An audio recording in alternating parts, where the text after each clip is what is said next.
going on, everybody? Man Cave here. Sitting down here in the shop. Just got back from fishing, tearing them up, and figured I might as well do a video on one rig in particular. Well, not that one because you guys have seen that. That's my Revolt 30 brushless badass boat running dual 8,000 milliamp 2-cell batteries. Flat out screams. This rig right here is, in one word to sum it up, unique. But, actually no, there's actually a few words that can sum it up, but they're all one word. Unique, crazy, awesome, out of control. Might as well just let it speak for itself. This is a full tube chassis built. And the panels have all been airbrushed with skulls, all kinds of shit that's right up my alley. Flames. These shocks here, if you remember, these are the shocks that I had on Showtime. These are the Energy MSR 11s. I'm running a Spectrum, of course, SR300 receiver, Novak Rooster Crawler ESC, a Holmes Hobbies 35 Torque Master up front. And for the servo, I've got a Airtronics, which is retarded fast. For tires and wheels, I'm running a set of de-anodized RC 4-wheel drive true scale narrow beadlocks with comp cut boggers. Now these wheels, you may remember, were originally blue ringed. I de-anodized them with my bench grinder. They just give it that muscle car look. It's got aluminum knuckles, hubs, and uni shafts up front. Some nice thick beefy ass steering bars. It's soon to be converted to 4-wheel steering, so it'll have a servo plate, another servo, unis in the rear, another set of knuckles, hubs, and steering links. Figured this one out of all of them would be the one to do 4-wheel steering on, because pocket change is getting too damn heavy. And a little update on pocket change. It's sitting down there. I'll be taking the cut and shut two faces off in favor of these Tennessee cut TSLs, since the cut and shuts are the same size as these Super Swampers. Now, for those of you who don't know what a Tennessee cut is, the inner lugs on here, every other one is diagonally trimmed out, and then these outer lugs, they're diagonally siped opposing on both edges. So, for the wrong rig, but you can just tell the difference. You already know the difference in the height between a Swamper and a bogger. The boggers are very narrow but very capable. I also have a set of boggers that have all the lugs still left in them. The CXT Wrecker, I think I'm going to be scabbing parts off of it because that's more of a showpiece and I want to do that one right. So I'll have a set of AR60s. I might be able to go ahead and do the 4-wheel steering with this the way it sits right now, just reusing the steering parts. If that, well, the axle in the rear doesn't have to have the CVDs in it, which I don't know if it does or if it doesn't. It's been a while since I've looked at it. But show you some of the other cool stuff that I did. These wheels here were originally mounted to these RC 4-wheel drive Hitman wheels. They've since been replaced, and the Hitmans are now sitting on a set of Mickey Thompson MTZs. You guys know I still have my set of MotoWorks 10LEs, all black, wrapped with pit bulls.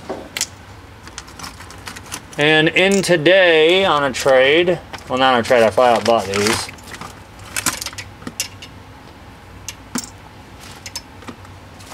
So they're actually pretty kick-ass. Just because I love the tire so much, and I'm horrible at picking things up when they weigh so damn much. I've got a full set of painted stock 1.9 axial beadlocks with MT head rings. All these wheels are weighted. That one's vented. This one's not. This one's vented. These ones are vented, so it's probably...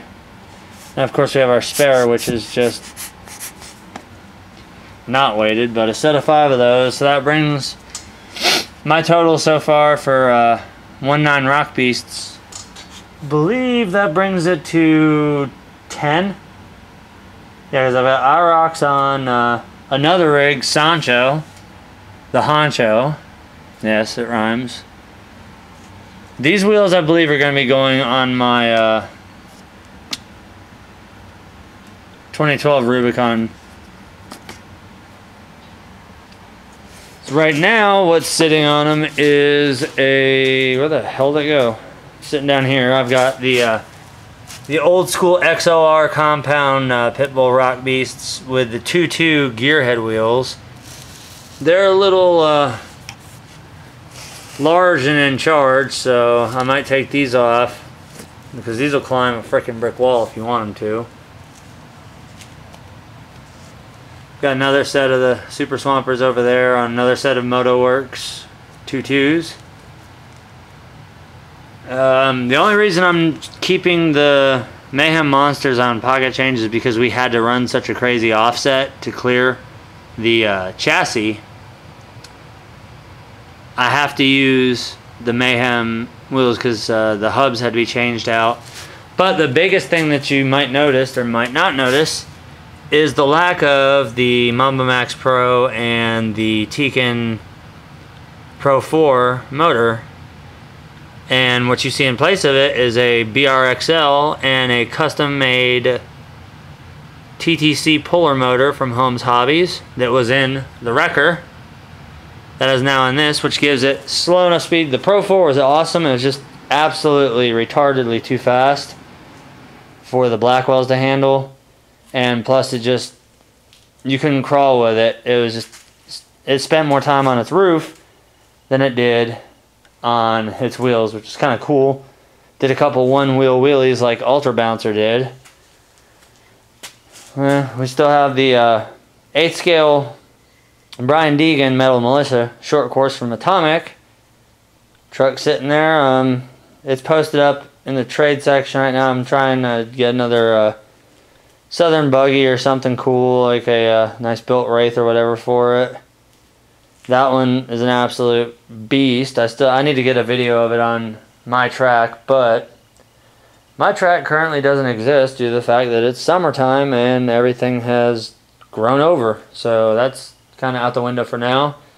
That one there we know is the Jumpin' Jalopy. It was originally purple, had a camper on it. I repainted with olive drab green. It's a Trailfinder 1 chassis with a R2 tranny. Some and I think it's an Energy 35, but it's a V2 tranny, so it's the crawler tranny. It's got that internal gear reduction on it. Running T-Rex 60 axles, leaf sprung front and rear. The winch doesn't have a controller. Probably got one laying around here somewhere, but yeah, it's extremely messy down here because I've been doing a lot of projects at once. The other boat there. So you guys can see it's just a total, it's chaos down here. This is what happens in summertime when I can't really run my rigs. I tear them all apart, start working on them and fixing them or upgrading them, changing this out because I don't like this, or swapping over to something else. But other than that, oh yeah, I want to show you guys this cool new rig here, which is absolutely amazing on a Max Amps multi-voltage. I run it on a 2-cell. Since many of you know who've ever used the multi-voltage system, you can make up to a 6-cell.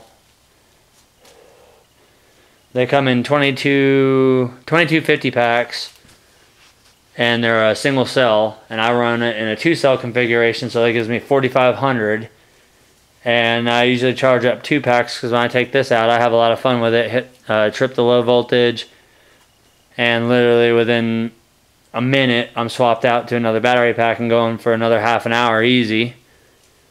And hands down, that one right there is the funnest rig I've driven yet. This pocket change needs some steering corrections done to it because it steers great one way. The other way, it doesn't really want to steer. I think it has to do because it wants to lift the body up instead of turn. So I'm going to have to figure out something with the panhard on it. It's on a wicked angle. So that's pretty much it. I just wanted to give you guys a quick update of where I'm at and what I'm doing. Of course, it's fishing season, so that means I'm going to be out there tearing the hell out of the lakes. Which, I meant to run this today, but we were in too much of a hurry to get fishing, so that kind of stayed in the truck. But there you guys go. There's another video for you. Hope you guys enjoyed it. I'm going to sit here and start tearing some rigs apart again and swapping out to other things. And thanks for watching. If you like what you see, don't forget, rate, comment, subscribe. And we'll see you guys next time.